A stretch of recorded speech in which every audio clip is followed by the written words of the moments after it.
Monday on an all-new Dr. Phil. He claims he's a complete wreck. Dr. Phil, I'm in an ambulance right now. My chest hurts.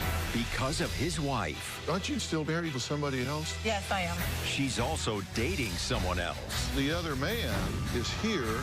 The confrontation. You're a disgusting, a despicable human being. And why the other man I'm going to have to ask you to leave. was escorted off stage. Let's do it. Have a good show, everybody. Here we go. This is a safe place to talk about hard things. Stand by. We'll count you down. Today's going to be a changing day in your life. 5, 4. I am not giving up on you.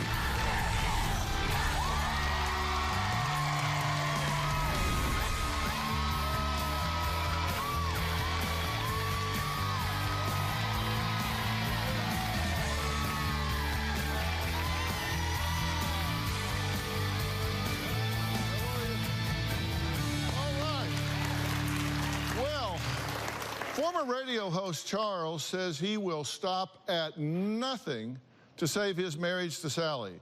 Now, I say marriage, but, well, Sally is actually still married to another man. More on that later, but first, here is why Charles wrote in. He says Sally has left him 19 times throughout their 12-year relationship. However, this time, he thinks she's dead serious. After a huge fight last week, Charles said his heart was so broken, he ended up in the back of an ambulance, although he was still able to record a message to me. Dr. Phil, I'm in the back of an ambulance right now, heading to the hospital. And my chest hurts. Please help me, Dr. Phil. I'm a complete wreck because of what Sally's doing to me. I feel like I'm having a heart attack from all the pain. Well, I gotta tell you, if I'm having a heart attack, I'm the last guy I want to talk to. Now, following Charles' release from the hospital, he took no time in telling us his once celeb radio lifestyle and $1.5 million inheritance had dried up, and so had Sally's love. Sally says she's done with Charles, and he needs to quit being a drama queen and just move on because she has. So much so that Sally is already dating another man. Take a look. My marriage to Sally right now is in crisis. I have been living in hell for the past 12 years. You said you sewed some guy's mouth shut. You are the biggest liar I've ever met in my life. I swear on my mother's You could grave. lie to Satan and convince him something that was Charles, blue you know was what? red. Sally's trying to find a way out of our relationship, and I'm trying to find a way to hold it together. I've left Charles 19 times, and he would take any situation and exploit it to keep me with him. I'm being victimized. I feel like I'm being manipulated and used just to keep her stable in her life. I'm just tired of her filibustering. It's all she does. She will not stop, and every time I try to talk to you, she interrupts with her version of the truth. If I had to rate my marriage on a scale from 1 to 10, I would say a -3. I would give my marriage right now a 2 or a 3. Charles has been very abusive from the beginning, choking me. Once, he literally dumped me on the freeway, and I crossed all 8 lanes to get away from him. I feel like I'm living with the Gestapo watching over me.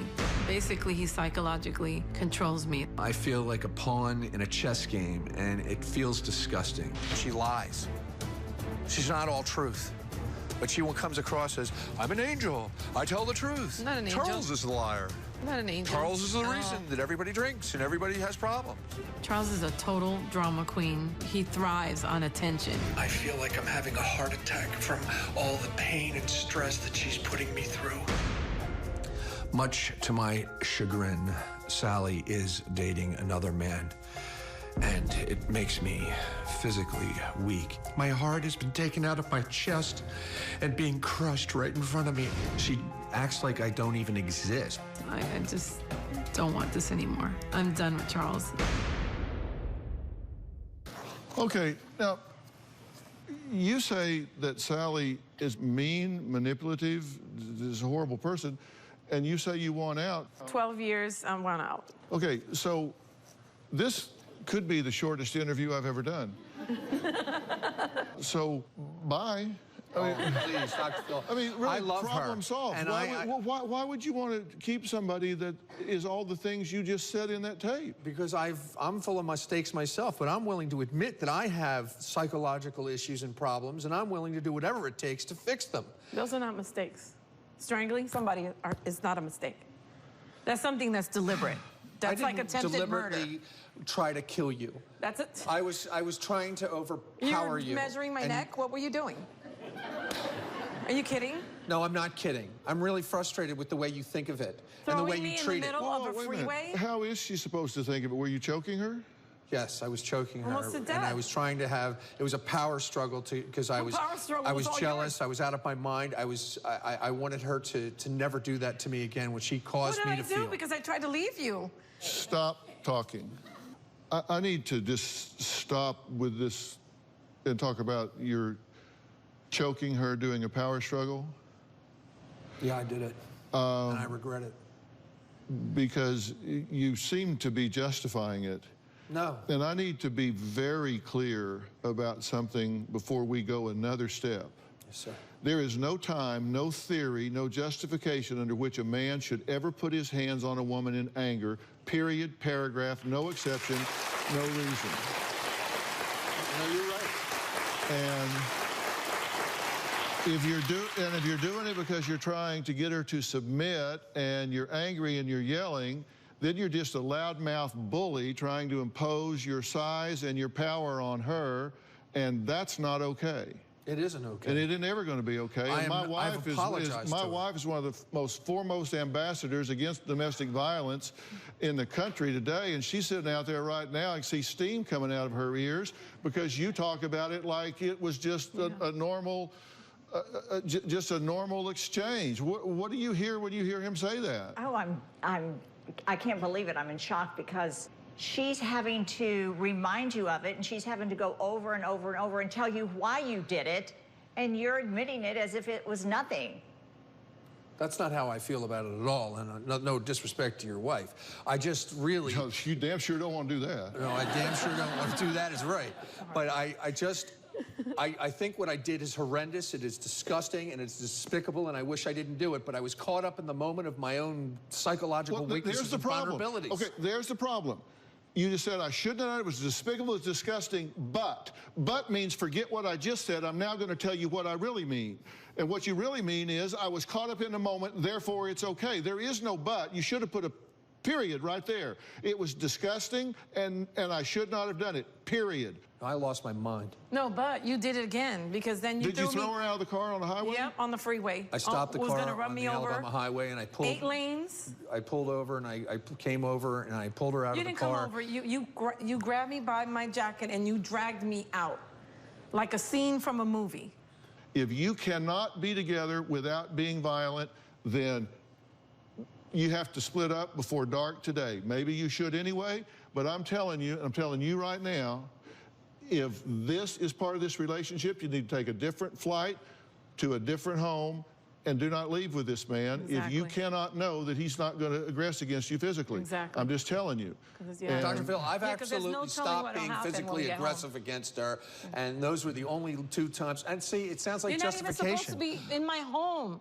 I've left you 19 times, are you and talking 19 about? times you have sabotaged. You keep me there to help pay the rent. Isolating me from my family. You don't give me a chance at from my anything. university, from my friends, from my kids. Robin, what's the #1 tool of an abuser? Isolation Thank you. from family, from friends, coworkers, everyone she knows and depends on, relies on, isolation. Okay, I'm an abuser. I don't agree with being an abuser. I'm accepting that I'm an abuser. Hear this. You need to calm down and approach this in a different way. If you're trying to be possessive and isolate her because you're threatened by other people being around, that level of control can get to the point of being abusive. You don't want to do that. I know that I'm sick that way, and I do that because my life, that's all I know, Dr. Phil. I mean, that's all I know, and so I treat everybody I've pretty much dated that way. Yeah. And I want help, and I never get it. Well, that's why you're here. right? Yes, sir. That's why you're here. That's why I'm here saying- because I wrote you because I want help. Yeah, and you wrote because you want help, and so the help has begun. Yes, sir. The help has begun. You need somebody to step up and get through all of your loudmouth yelling and tell you how it is. And how it is you don't bully women. That's the first lesson that you get today being here. You don't bully women. Whether it's her or somebody else, you don't do that. That's not how you form a relationship. That's lesson number one. See, this is working already. Thank you, Dr. Phil. 12 years of craziness, of chaos. I know a little bit about psychology, and you are histrionic. Oh, he's histrionic, and she's the doctor now. But you're the doctor. Leviathan. And later, They did a Charles has never met the other man. So, Okay. Alan, come on out. Alan, I don't know what kind of a person you think you sit are. down. Hey, sit down. He has a gun. Can you have him searched? Monday on an all-new Dr. Phil. He claims his wife spies on him. Pepper is so jealous. Look at me. What do I have to be jealous of? Fired a gun at him. Not at him. I was like, oh, wow, here's a gun. Ooh, what does it do? So you were just lovingly firing the gun. And chased him down the highway. We're talking high-speed chase. He won't talk to me. He shuts down. So your theory is he shuts down, so I'll run him down? That's Monday.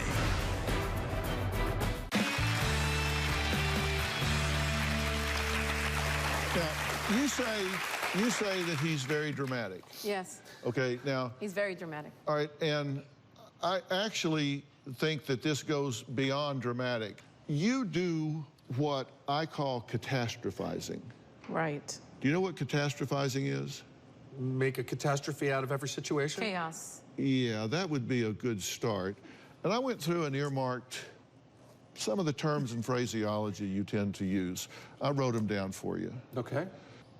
Oh my God. That's a big screen, and I needed it to do it. And here's some of the things that you tend to say. My heart was taken out of my chest and crushed. I'm a complete wreck.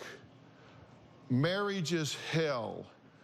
I have to protect everyone from it. It's so heavy. I can't throw him to the wolves.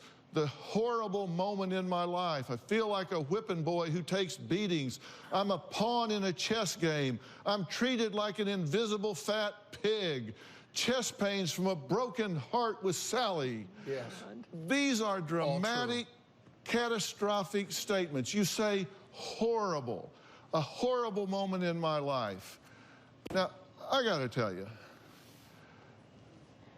when I was doing my internship and residency, I spent some time in the children's burn unit at Parkland, Okay. where you have to work with children that have full depth burns over 70, 80% of their body.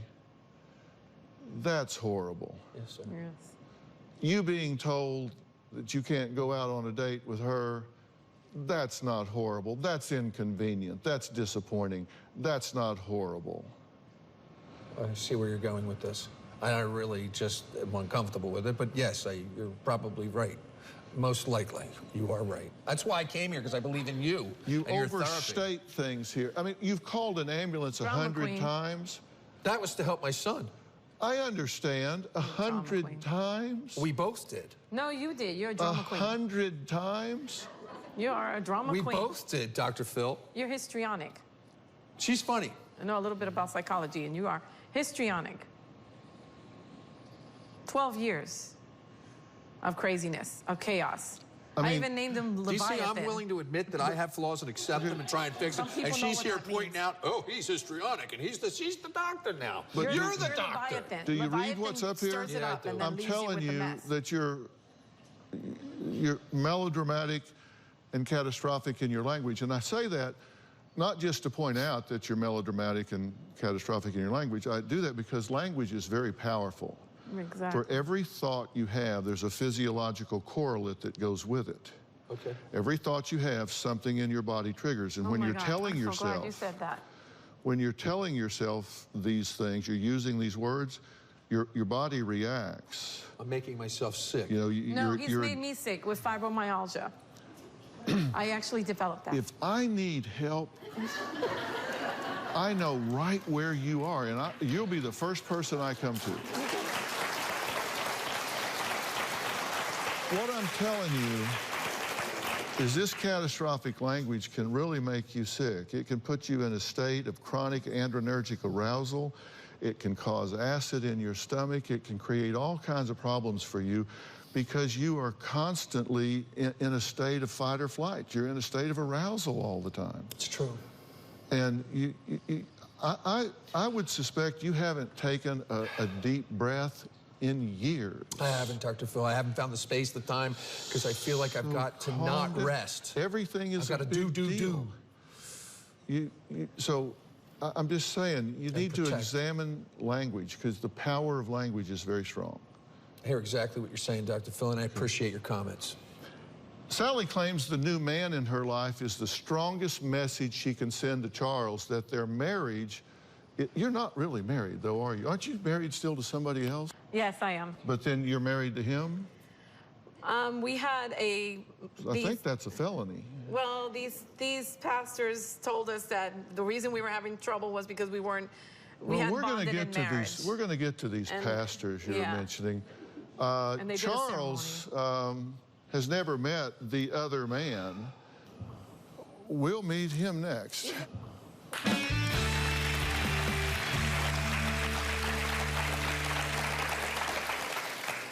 Sally absolutely feels trapped by Charles. He's insane. He's dangerous. Charles certainly knows that he's got no shot with me around. And later, I do love her, though. But when does it grow old with her? You have to let her go. I hear you. I don't have to like it, do I?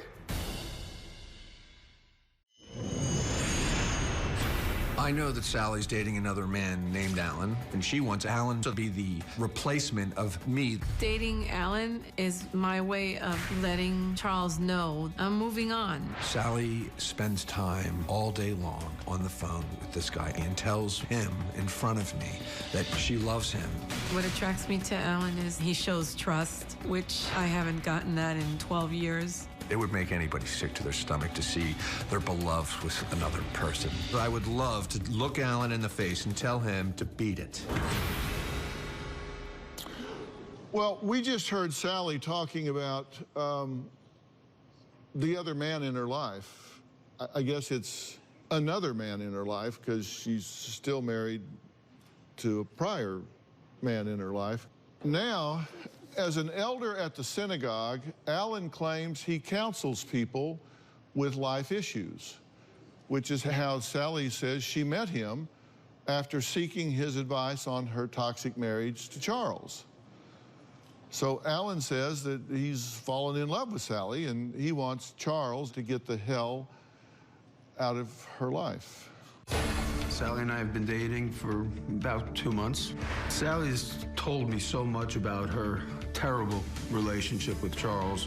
He's basically a roommate in her house that thinks he's a lot more. I'm considered one of the elders of the synagogue. When I first met Sally, he was under more of the guise of a counselor. Eventually, you start talking about enough personal stuff. I'm no longer your counselor anymore.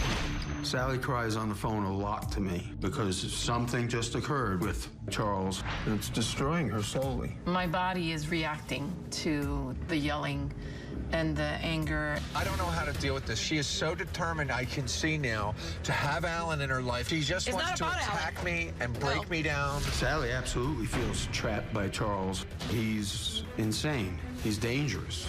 Charles certainly knows that he's got no shot with me around. I absolutely want Sally to leave Charles. He's a beast. Well, in just a second, I'm going to have him come out, and you just ask a very legitimate question. You said, does he have to sit right next to her?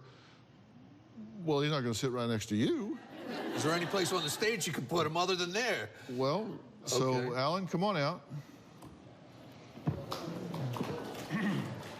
Alan, I don't know what kind of a person you think you sit are. down. Hey, sit down. Look, sit down. Sit. I just want to tell him I don't like him. Sit down. I'm afraid of him. Sit I hear it all. Down. He has a gun. Sit down. He does have a gun. Can you have him searched? Hi, Dr. Phil. How you doing? Have a seat. Good. How are you? You're crazy. Hold on. You're funny, huh? You think you're really funny? No, I'm being really serious. Well, I hear everything that's gone on so far. Hold You're on. nuts. Hold on. You're disgusting and a despicable human being. You shouldn't be an elder in a synagogue. You're no good. You're a liar. You invaded my life with Sally. You're ordained. They ordained you. That's a low Stop. blow. Stop. How you doing? Good. Thank you.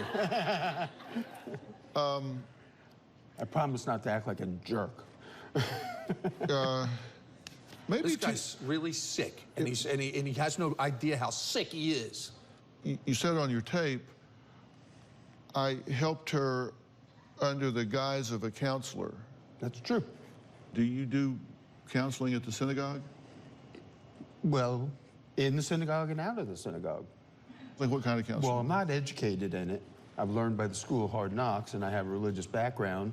And, you know, I've been married before, so I know what relationships are and what they take to work. And so you say you're the second highest holy person in the synagogue next to the rabbi. Well, we go back and forth of who's the holier. Yeah. Well, he was educated in it. I've got it through bloodline. I'm a little puzzled.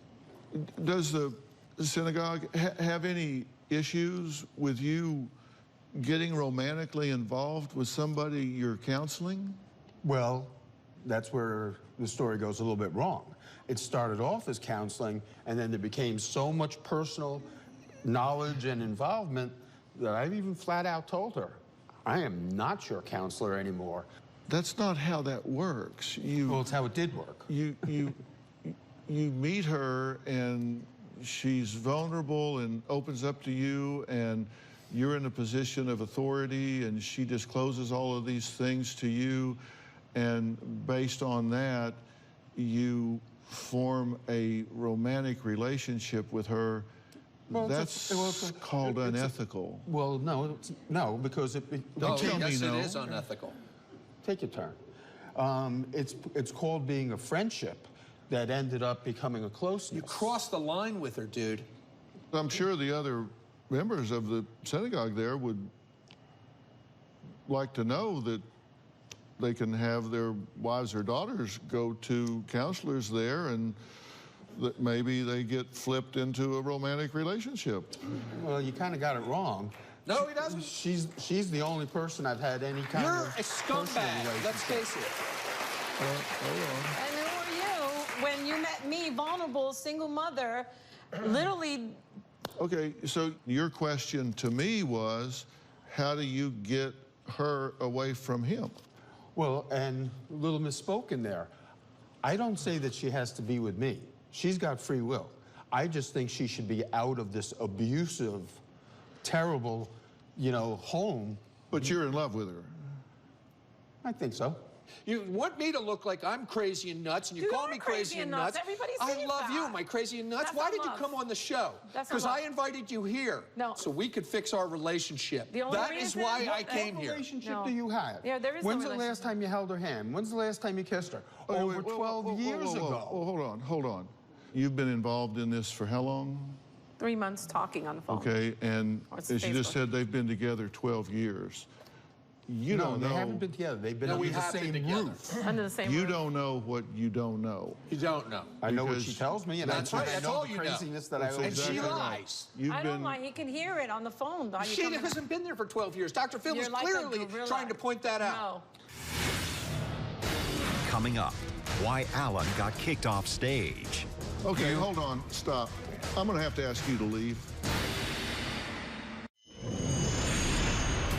My son Zach has been a problem in my relationship with Charles. There's no doubt that Zach is a moocher, and he will take every dime he can get. Zach has lived with us for the past 4 years and hasn't contributed anything. When Zach is drinking, he becomes this evil, sinister individual. It's old news that I drink.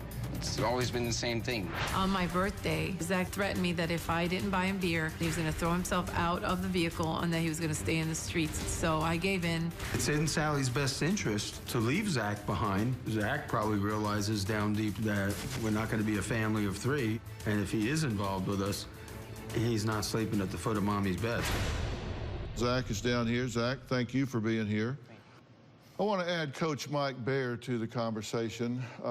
Mike is a personal development coach. He's CEO of Cass Centers, which he founded more than 10 years ago, with the goal of improving, expanding, and enhancing people's life's experiences. Now, Coach Mike has joined the Dr. Phil team as a regular contributor, and he sits on the Dr. Phil advisory board as well.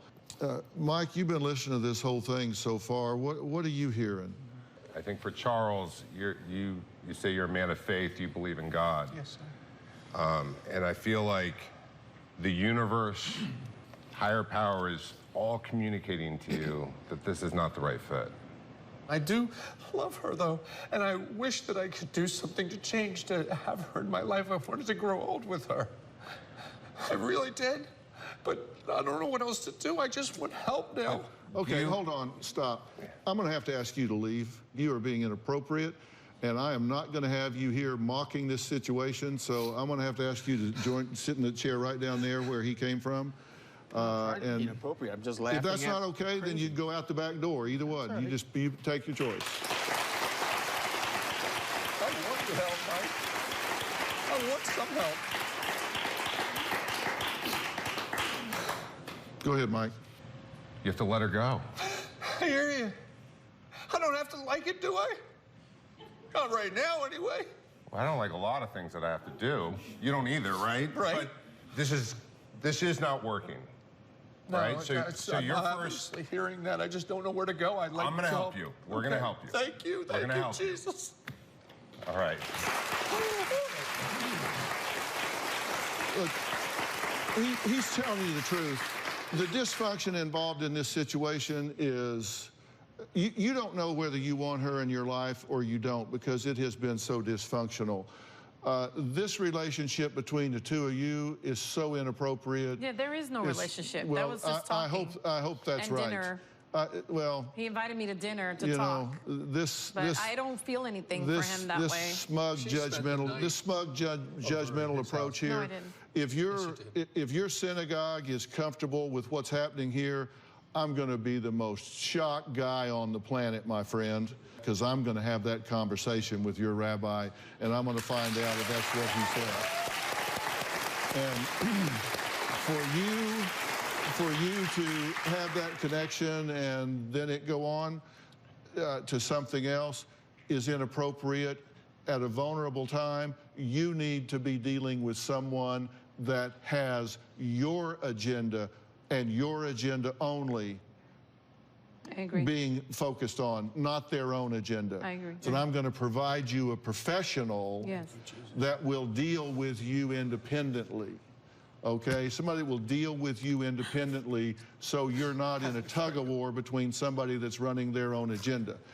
And Mike is telling you, look, he's telling you the universe is sending you signals here. You've been together 12 years, you've had sex once. That's not intimacy. That's not a relationship that's based on mutual trust and intimacy. She's left you 19 times. You've gotten so frustrated that you've aggressed against her. That's inappropriate. And there's got to be a different way to go about this. And if you're ever going to be together, it's going to be from a position of strength, not weakness. And I'm going to ask Mike how he envisions you getting from there to where I'm saying you need to be. Sally says she's had enough. The drama needs to stop. Charles needs to move on. Where is Zach in all of this? Because that is a very important piece of this puzzle. We're going to talk to him and figure that out when we come back.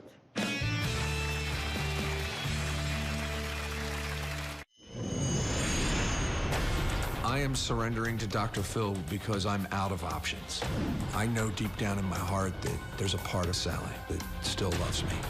I don't care at this point what Charles feels. We need to overturn this so we can see sunshine, rainbows, and live a happy life together. I'm hoping that Charles will understand that the marriage is over and it's time for him to move on. I've had enough. Enough is enough. Sally has left Charles 19 times in their 12-year relationship, but always goes back. You two have got Zach involved in this situation. Ambulance has been called 100 times. Zach, what's your role in all of this? You know, I feel like my role is technically just kind of being like a moderator for them and, you know, at certain points intervening whenever it's a situation. And I love Charlie, I love my mom. You know, Charlie's been there for a long time, and he actually helped raise me. And if there's anything that I can see them, you know, figure it out and kind of be more level-headed instead of just constantly bickering and fighting, you know. What are you doing with your life right now? With my life right now, I've been suffering from alcohol. You know, I consistently drink, and it's not even that I really want to drink, but you know, it's something that to a point you kind of bask in the moment whenever you're drunk, but then the repercussions of it later on or the next day are very severe. And for me, you know, obviously, to the point, like 100 times being called the ambulance is whether or not I would survive or be alive, you know. There's a point where I get seizures, and there's a point where I get extremely sick. Alcoholism, it's really hard to escape. You have no idea. So you're living in this chaos right now? Yeah. You're getting drunk every day? Pretty much. You were sick this morning, right? Yeah. Mm-hmm. In fact, we had a nurse come check you out, right? Yeah. I'm stable right now, but overall, you know, there's periods of the day where I fall into an episode and I could, you know, like I was saying to one of the producers, there's a period where you got to understand people that have like opiate addiction and things like that, or even if they overdose, they have Narcocaine to revive them. You know, they have other resources. Alcoholism is much more different. With us, we kind of don't have anything. We could just suffer and die. And alcohol withdrawals are terrible. Like, right now, I'm kind of like shaking. You know, the dysfunction keeps stacking up, and that's what I'm talking about. Why have you left 19 times? That means you've come back 19 times. That means he's sabotaged 19 times. I would go into, for example, I would go into a shelter home, and he would contact my son, Zachary. He's a hacker. And he would contact my son, Zachary, and say, break the lights in the shelter home so that they can kick your mother out, and I'll be there to pick her up. Because I had nowhere to go. Zachary, did I say that to you? He would sabotage and offer him RuneScape, a game that he likes to play. And he would sabotage. Or if I was, you know, living somewhere, he would say, I'm gonna tell the landlord that you're letting me stay here and I'm not on the lease, so they can throw you out, and you're gonna have to stay with me. Okay, if you two are apart tomorrow, what are you gonna do? I have to do what I have to do. I don't want to be a bully. I don't want to be an abuser. I don't want to be all that craziness that I've turned into. I want to be somebody good and great one day.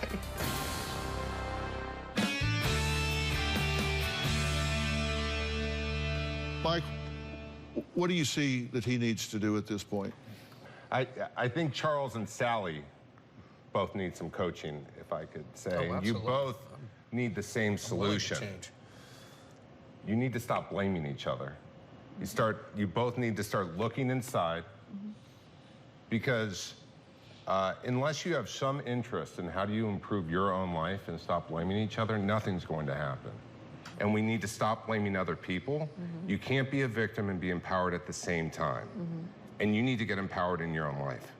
And that's why it's so great that Dr. Phil is providing a solution for you, so you can find your light, you can find that empowerment, and you can stop living in chaos. For Charles, we need a huge reboot. Yes, sir.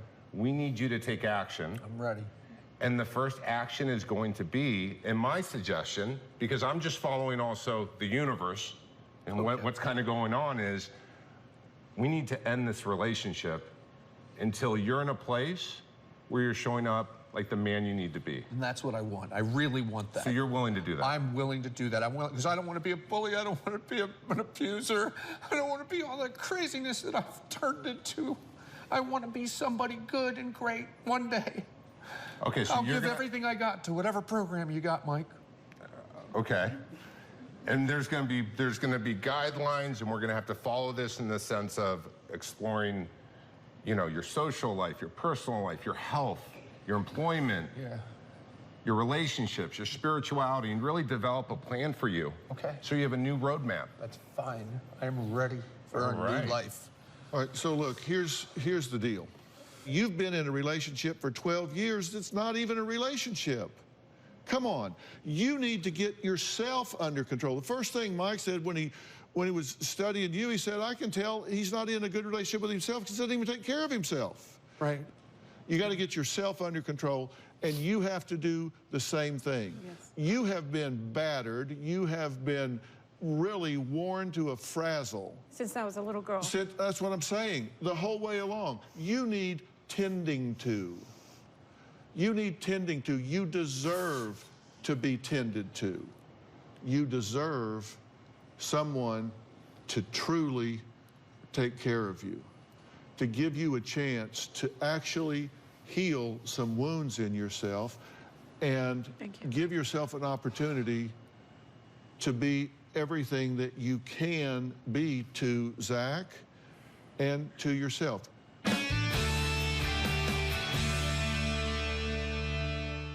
Mike, I want you to set up with him and get a life coach. I want to get a nutritionist. I want to get an exercise physiologist. I want to get this guy in shape and get him back where he walks in a room with pride and presence instead of sloughing in like he's some kind of basket case. You have some history to heal. I want to give you the opportunity to go to a place that deals with trauma. I want to send you to Onsite, which is in Tennessee. And let me tell you, Onsite is the world's leader in intensive workshops for people that have been through trauma. And Zach, come up here and sit down for just a second. He's a great kid. Yeah, My kid is a good How you doing, kid. Zach?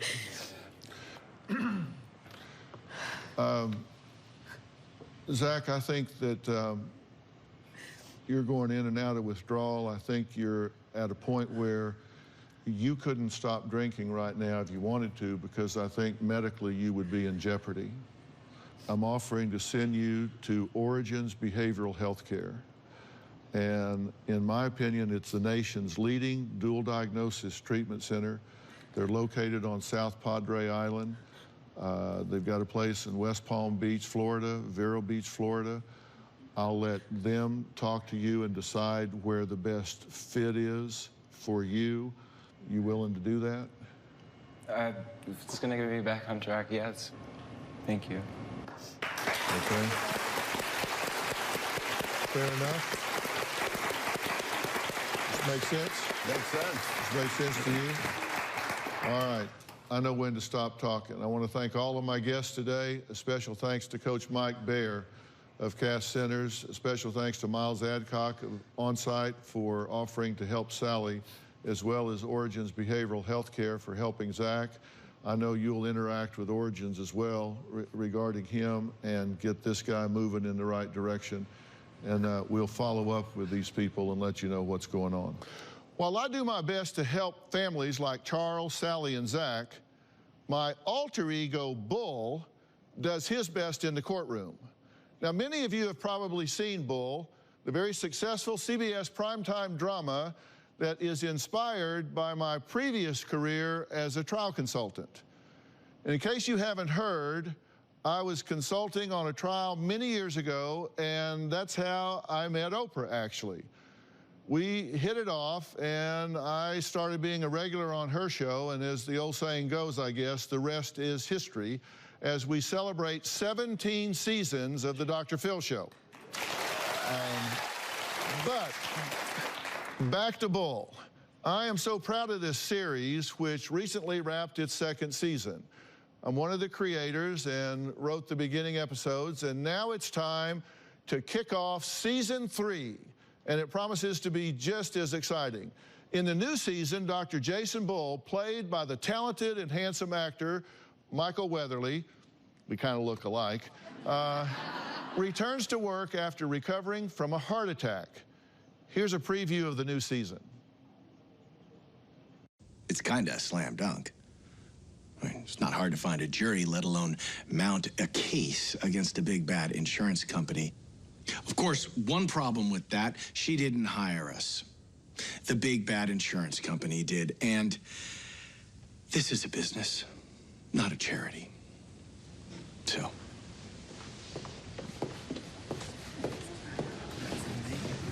Yeah, that heart attack really smoothed off the rough edges, turned him into a pussycat.